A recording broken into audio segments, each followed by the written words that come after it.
আসসালামু আলাইকুম। আমাদের দেশের কোম্পানিগুলোর বাটপারি দেখুন।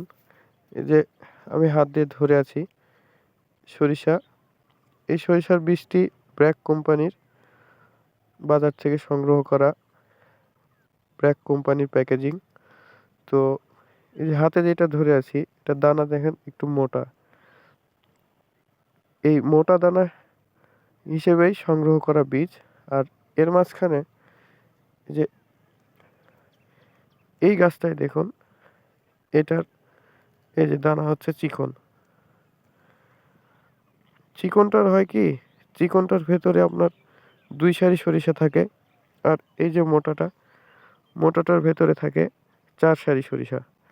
চিকনটা মোটাটার চাইতে হালকা একটু লম্বা হয়, কিন্তু লম্বা হইলেও এমন না যে এই যে মোটাটার চাইতে চিকনটা যে দ্বিগুণ লম্বা সেরকম তো না। তো মোটাটার ক্ষেত্রে আপনার সাধারণত এই যে চিকনগুলোর চাইতে ফলন বেশি হয়। আর একটা কোম্পানির বীজে এরকম বাটপারি, এই যে দেখুন, এটা হচ্ছে চিকন, আবার এই যে এটা মোটা, এরকম মিশ করা। এরা সম্ভবত সাধারণত খোলা বাজার থেকেই সরিষা কিনে প্যাকেজিং করে এই যে কৃষকের সাথে বাটপারি করছে। এই যে এইসব দেখার এদেশে কেউ নাই। এই বাটপারির বিরুদ্ধে কথা বলবেন, কোনো লাভ নাই।